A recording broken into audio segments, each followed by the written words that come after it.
안녕하십니까. 선생님, 요즘 선생님들이 유튜브 활동을 많이 하신다라고 들었어요. 예. 교사 유튜브 활동 어떻게 생각하세요? 우선은 근데 지금 국민청원이 들어온 것도 그렇고 이제 그게 과도기고 처음이다 보니까 근데 학생들의 이런 초상권이나 음성권 보호에 대한 게 좀 더 필요하지 않나라고 생각이 듭니다. 그러니까 교사 브이로그라고 말씀해 주셨는데 이제 브이로그는 제가 이해하는 게 맞는지 한번 생각 좀 해주세요. 일상의 자기의 일상의 모습들을 숨기지 않고 영상으로 찍어서 불특정 다수와 공유하는 그런 영상이 맞나요? 맞습니다. 그럼 교사라고 하면 사실은 어떻게 보면 선생님이자 공무원이잖아요. 예. 근데 학생들과의 생활을 유튜브에 공개한다라는 게 저는 가능하지 않을 것 같은데 유튜브 브이로그 활동을 이제 공개하시는 선생님들이 많이 있으신가요? 하루에도 교사 브이로그가 뭐 200개 이상씩 올라온다고 하더라고요. 충격입니다. 그런데 최근에 이제 그런 교사 브이로그를 굉장히 신선하게만 바라봐 주셨던 것 같아요. 예. 근데 최근에는 국민청원에서 이 교사 유튜브를 금지해 달라는 청원이 올라갔다고 합니다. 예. 그 청원의 내용 간단하게 소개 좀 해주십시오. 예를 들면 뭐 반장 선거 때 옆에서 학생들이 이제 반장 후보 연설을 하는 걸 찍어서 올린다거나 혹은 뭐 점심시간에 뭐 급식을 먹으면서 이제 아이들과 이렇게 이런 점심 먹는 활동을 찍어서 올린다거나. 근데 그때 문제는 학생들의 얼굴에 모자이크 처리가 안 돼 있다는 게 좀 문제인 것 같습니다. 그러니까 굉장히 많은 선생님들이 이제 교사 브이로그 활동을 이제 도전해보고 싶은 생각이 있으시고 실제로 실천에 옮기셔요. 근데 유튜브 활동이 아무래도 불특정 다수가 시청해주시고 또 그분들이 구독자가 되고 그래서 더 보다 많은 분들이 봐주시는 이런 선순환 체계잖아요. 예. 그러니까 아무래도 경쟁심도 발휘가 될 것 같아요. 그래서 학교의 일상의 모습들을 조금은 색다른 모습, 개성 있는 모습을 보여주시려고 그래요. 그러니까 자극적인 콘텐츠들이 있는 것 같아요. 근데 이제 우리 한반에 선생님은 한 분이시지만 학생들은 몇 명인가요? 보통 20명에서 많게는 30명이죠. 그 20명의 학생들이 사실은 자기의 의지와는 상관없이 유튜브라는 매체에 노출된다는 거예요. 심지어는 초상권 동의를 일부 선생님들께서 받으신다라고는 하지만 선생님이 그걸 요청하시는데 어떤 학생 학부모가 싫다고 표현하시겠어요. 그런 것들이 지속적인 영상 매체에 노출되는 것들이 굉장한 부담과 스트레스를 준다라고 하시더라고요.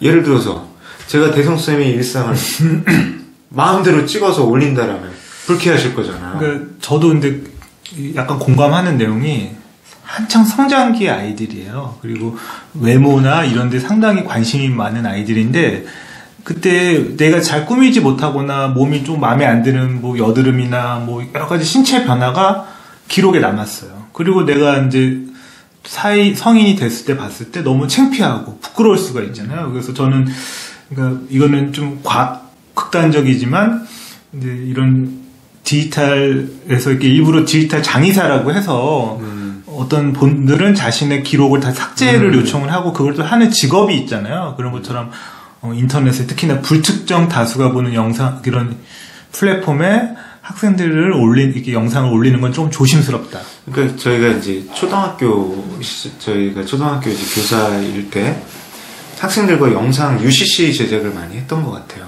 그때 이제 학생들하고 활동하는데 처음에는 이제 굉장히 즐겁게 참여했던 학생들이 어느 순간 UCC에 이제 본인들이 출연하는 거에 대해서 부끄러워하고 그리고 싫어하더라고요.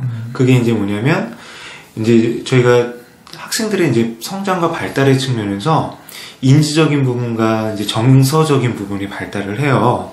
근데 과거보다 초등학생들 같은 경우에 이제 어떤 성장과 성숙이 좀 빨라진 느낌도 있잖아요. 그래서 그 부분들이 있어서 이제 소위 말하는 조금은 이른 사춘기들이 시작이 돼요. 그리고 남학생들, 여학생들 같은 경우 이제 미용실에서 머리를 조금만 잘못 잘라도 머리카락을 잘못 잘라도 하루 종일 이제 모자를 쓰고 있거나 얼굴 가리잖아요.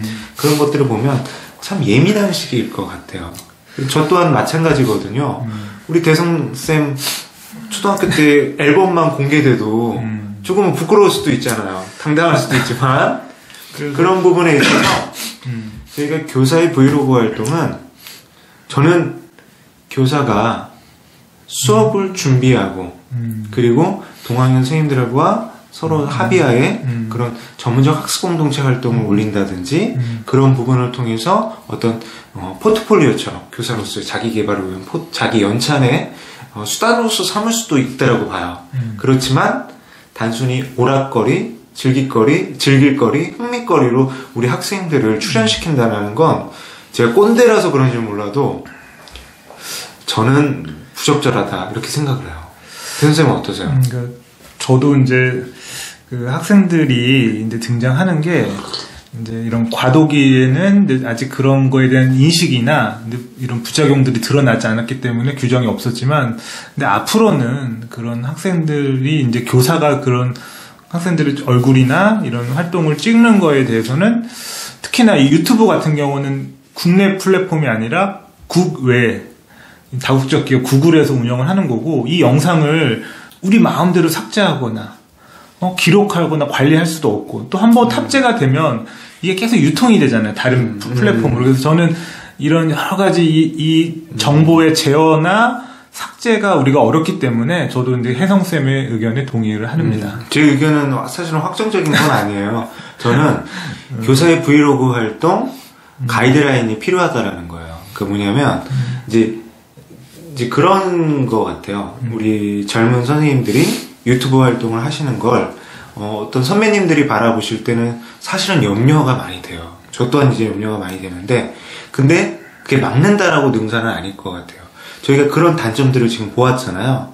그러면 긍정적으로 그거를 교사 브이로그를 활용했으면 좋겠다는 거예요. 대성쌤 자기장악 해보셨어요? 저도 이제 많이 해봤죠. 그거 어때요? 교사 브이로그 자기장악으로 활용할 수 있지 않을까요? 그러니까 자신이 이제 혼자 가상 모의 수업을 해보고 그거를 이제 평가하는 거로서, 그리고 본인 거니까 본인이 뭐 동의하에 올린 거니까 그건 괜찮겠죠. 그러니까 저는 이거예요. 선생님의 어떤 브이로그가 학생들과 수업과 교육 활동을 위한 목적으로 쓰인다라면 그 부분은 학생들과 학부모님들께서 동의한다라면 브이로그로 공유할 수 있다라고 봐요. 근데 교육적인 목적과는 상관없이 교사 개인의 영리나 그리고 어떤 흥미나 가십거리로서, 그리고 단순히 유튜브에 구독자를 모으거나 시청수를 늘리기 위한 컨텐츠로 소모되는 건 반대입니다. 그러니까 저는 약간 선택적으로 찬성하는 입장이에요. 작년에 이제 제가 체육교육을 담당하는 장학사였을 때 우리 현장에 계신 선생님들하고 그런 제안을 했어요. 코로나19 상황 속에서 어떻게 하면 수업 나눔 할 수 있을까? 그러니까 저희가 공개 수업이나 어떤 동료 장학을 할 수가 없는 상황이었잖아요. 그래서 현장에서 열심히 수업하시고 수업을 잘 하시는 선생님들께 우리 한번 브이로그로 찍어보자. 그래서 어떻게 찍었냐면 선생님께서 이제 출근하시는 모습부터 찍은 거예요. 코로나19 상황에서 자전거를 타고 마스크를 착용하신 상태로 출근하시고, 그리고 아침부터 이제 체육 수업을 준비하셨어요. 준비하시는 모습, 그리고 체육 수업 컨텐츠를 제작하는 모습, 학생들을 통해서 수업 송출하는 모습, 그리고 그걸 끝나고 난 뒤에 이제 그 수업 시간에 이제 학생들의 활동한 기록을 정리하고 평가하는 과정까지 1년에 하루 이상을 찍어서 이제 온라인에 공개를 했거든요. 굉장히 반응이 좋았습니다. 그런 식의 브이로그라면 의미가 있다라는 거예요. 그쵸? 어떠세요? 그러니까 저는 이제 교사가 아까 가이드라인 말씀하셨잖아요. 근무 시간 내에 찍는 영상은 교육적인 영상이었으면 좋겠고, 근무 시간이 끝나고 나서 근데 그 교사가 뭐 유튜브를 하게 되면 교육 외적인 거를 찍어서 올려도 되지 않을까. 저는 이제 제가 이제 인사 담당 장학사고, 근데 복무 규정에 대해서 좀 이렇게 걱정이 되다 보니까 약간 아까 가이드라인에서 그런 것도 조금 생각해 볼 필요가 있어요. 유튜브 활동 가이드라인 나왔잖아요. 그래서 거기 그 내용 있잖아요. 근데 우선은 저희가 그 가이드라인을 간단히 소개해 드리면, 우리 대성쌤이 말씀해 주신 그런 교사로서 공직자로서 지켜야 될 그 가이드라인은 이제 나와 있고, 제가 이제 아까 말씀드렸던 건 브이로그에 한정지어서 말씀드린 거예요. 그러니까 그게 어떤 목적으로 활용되는가. 그러니까 저희가 교사가 이제 저작권에서 그래도 어떤 저작권 위반에 대해서 항상 위험을 갖고 있어요. 원격 수업을 진행하면서. 그렇지만 원격 수업을 지원하기 위한 목적에서 수업에 한해서 우리 이제 여러 가지 콘텐츠를 활용하는 것은 저작권을 보호를 이제 예외로 규정하고 있거든요. 마찬가지죠. 브이로그도 이제 그런 식으로 운영이 돼야 되는데, 근데 저희가 이제 문제가 되는 교사 브이로그는 저희도 이제 교사이고 교원으로서 참 조금 부끄러운 게 많아요. 그 부분은 너무 아쉬워요. 자극적인 콘텐츠 어떤 거 보셨어요? 저는 근데 운전 중에 이제 그걸 찍은 영상도 있으시더라고요. 물론 이렇게 거치대 놓으셨을 거고 뭐 안전하게 하셨겠지만, 근데 저는 이제 여러 근데 제 염려증일지 몰라도 이렇게 좀 이동 중에는 좀 위험해 보였다라는 생각이 들었습니다. 실제로 저희가 교사 직군뿐만 아니라 뭐 공무원, 일반 직장인, 그리고 이제 또 개성 있는 자기 직업을 갖고 있으신 분들, 그 일반 학생들 브이로그를 굉장히 많이 찍으시잖아요. 근데 그런 브이로그들에 숨겨진 그분들의 마음은 무엇일까요? 제가 보기에는 이제 약간 소통?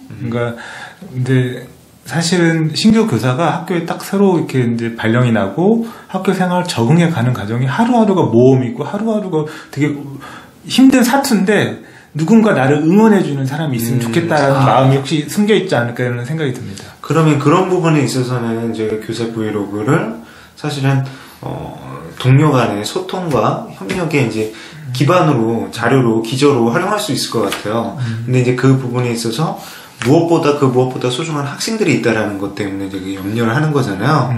그러면 저는 이제 그거죠. 학생들의 어떤 학교의 일상을 희화화하지 않았으면 좋겠어요. 그리고 이제 학생들이 부끄럽고 창피하고 그리고 조금 내키지 않는 거는 하시면 안 돼요. 그러니까 저 같은 경우도 이제 온라인으로 학급 홈페이지를 운영을 많이 했었고요. 근데 저는 학기 초에 항상 약속을 해요. 근데 학년이 끝나면 우리 홈페이지는 폐쇄한다. 그리고 너희들이 거기에 있던 사진이나 이런 자료들을 캡처해서 친구들을 놀리는 거나 뭐 다른 친구를 이렇게 그런 걸로 이용을 하면 절대 안 된다라는 교육을 하거든요. 그러니까 어린 학생들이 이게 체형도 막 급격하게 변해해 가고 얼굴 형태도 변해해 가는데 그게 그 순간에 최선을 다하고 그 아름다운 추억을 삼는 건 좋은데 그게 다른 이렇게 학년이 올라가서까지 악용된다고 하면 아이들한테도 부담되고 학부모님 입장에서도 걱정이 되실 것 같아요. 근데 대성쌤이 예전에 이제 초임교사 시절에 학생들과 함께한 1년을 그 당시 이제 CD 드라이브로 구워서 주시고 막 그러셨잖아요. 그런 것들이 참 의미가 깊었어요. 근데 그런 용도면 상관없는데 아까 교원들이 브이로그 하는 심리 속에는 동료하고 소통이나 본인이 하고 있는 그런 교사로서의 여러 가지 도전들, 그런 업무들, 수업들을 이제 지지받고 싶다라는 그런 의지가 있다라는 거잖아요. 그렇다면 그 부분은 저희처럼 동료 선생님들끼리 만나고 이렇게 교육 현안에 대해서 얘기해보고 자기 경험들을 나누면 어떨까요? 저는 그것도 참 좋을 것 같고, 근데 요즘 MZ세대, 밀레니엄, Z세대 그 선생님들이 사이버나 온라인 소통에 되게 능하시고, 근데 그런 공적인 플랫폼이 좀 부족한 것 같아요. 각 시도에 근데 교사 교육 플랫폼이 있긴 한데 단순 게시판 기능에 딱 한정적이고 약간은 유튜브랑은 좀 다르지만 교사들이 좀 자유롭게 소통할 수 있는 공간이 좀 더 있었으면 좋겠다라는 게 제 생각입니다. 교사들을 위한 소통형 플랫폼이 있었으면 좋겠다. 그래서 저희가 생각하는데 아까 전에 맨 처음에 이제 좀 진전이 됐네요. 유튜브에서의 교사의 브이로그 활동은 이제 학생들을 노출시키는 형태가 아니라 교사가 갖고 있는 자기의 고민이나 그리고 또 소통을 위한 이제 이야기들로 채우는 것이 좋겠다라는 이제 얘기를 했었고 또 이제 나아가서 교사들끼리 했던 그 소통을 기반으로 한 플랫폼이 있었으면 좋겠다. 그런 커뮤니티들이 사실은 조금 운영이 되고 있죠. 그러니까 이런 인디스쿨, 초등 인디스쿨이라고 해서 실명을 보여주세요. 하여튼 그런 몇몇 사이트들이 있는데 이제 뜻맞고 훌륭한 선생님들이 운영을 하고 계신데 저는 이제 시도에서도 교육청에서도 그런 것들을 조금 더 적극적으로 활성화해서 지금 학교에 이런 적응기에 있는 선생님들이 본인의 고민이나 학교 생활을 좀 공유할 수 있는 장을 좀 많이 만들었으면 좋겠습니다. 그러니까 저희가 이제 두 가지 측면에서 생각해야 될 것 같아요. 가장 우선은 학생들과 학부모님의 어떤 보호받아야 될 권리, 그걸 생각해야 되고, 두 번째는 교사가 소통하고자 하는 욕구가 있어요. 그리고 성장하고자 하는 욕구, 요것들을 충족시킬 수 있는 대안을 마련하는 게 좋겠네요. 세 번째, 뭐 유튜브에서 이렇게 소통을 하고 싶다라면 아까 우리 대성 선생님이 말씀하신 것처럼 저희 교원들의 유튜브에 대한 지침이 나와 있습니다.